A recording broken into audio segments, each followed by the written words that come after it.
মানুষের বিরুদ্ধে যে সকল নীতি, যে সকল রায় তার বিরোধিতা করে এসেছে। তৃণমূল এবার বিরোধিতা করছে, এরকম অনেক বিরোধিতা তৃণমূল করেছে। জাতীয় শিক্ষানীতির সময় তৃণমূল বিরোধিতা করেছে বা বিভিন্ন ধরনের কেন্দ্রের বিরুদ্ধে বহু বিরোধিতা করেছে, কিন্তু দেখা গেছে লং রানে তৃণমূল সেই বিরোধিতা ধরে রাখতে পারে না। তাহলে এবার এইটা দেখার, মানুষের জন্য যে বিরোধিতা হচ্ছে গিয়ে বামফ্রন্ট করছে, বামেরা করছে, লাল ঝান্ডা করছে, মানুষের হয়ে কথা কতদিন আর তৃণমূল বলতে পারে। এবার এইটা তৃণমূলের পরীক্ষা রইল।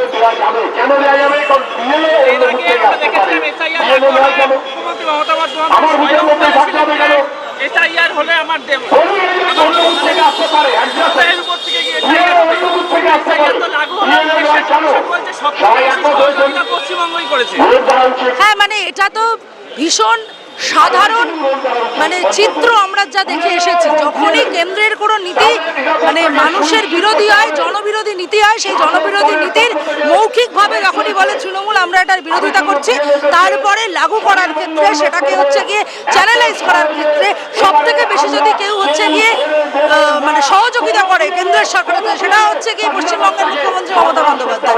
এইটাতে আলাদা করে নতুন করে আমরা অবাক হচ্ছি না, কারণ এই চিত্র আমরা এর আগে দেখেছি।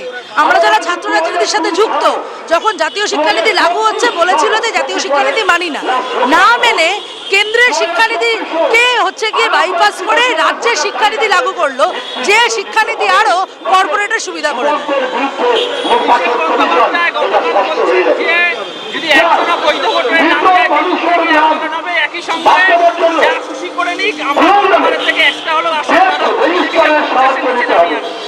সেটা সময় বলবে। এবার এটা তুমি এই যে এসআইআর হচ্ছে, মানুষের জীবন বিপন্ন হচ্ছে, মানুষের মধ্যে আতঙ্ক তৈরি করা হচ্ছে, তার মধ্যে তৃণমূল সরকার এবং বিজেপি সরকার এই বাইনারি সেট করে দিচ্ছে যে আসনের খেলা আর কয়েক মাস পর বিধানসভা ভোট।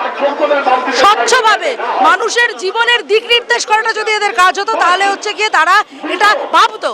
এরা এখনো কিন্তু নিজেদের আসন সংখ্যাতেই হচ্ছে গিয়ে স্টিক করে আছে।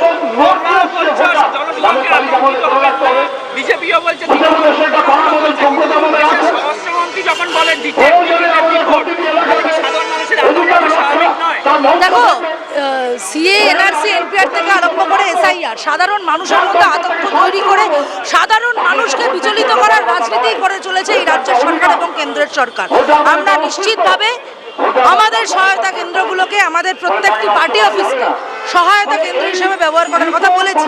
যে যে ওয়ার্ডের সেই ভোটার লিস্ট আমাদের সেই ওয়ার্ডের পার্টি অফিসগুলোতে আমরা মজুত করছি, না হলেও কোথাও কিউআর, কোথাও স্ক্যানারের দ্বারা আমরা এই কাজ করছি যাতে সাধারণ মানুষ আতঙ্কিত না হয় তার নামটা।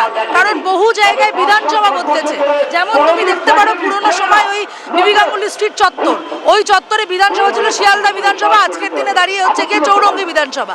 কালকেই আমার কাছে ফোন এসছে যে পোলিং স্টেশনে শেষ 7-8 বছর ধরে ভোট দিয়েছে, সেই পোলিং স্টেশনে 2002 সালের লিস্টে নাম নেই।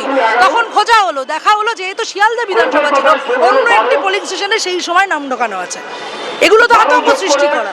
মানুষ দেখছে আমি শেষ 10 বছর যেখানে ভোট দিয়েছি সেখানে আমার নাম নেই, আতঙ্কিত হচ্ছে। বিধানসভা বদলেছে, ক্লাস্টার বদলেছে, তাহলে সরকারের কাজ কিন্তু সেটাকে হচ্ছে চ্যানেলাইজ করা। যেটা সরকার করছে না, সেটা কিন্তু আবার আমরাই করছি। বড় ইস্যু রাজ্যে, তোমরা গ্রামের মানুষের পক্ষে এত কিছু বোঝা সম্ভব?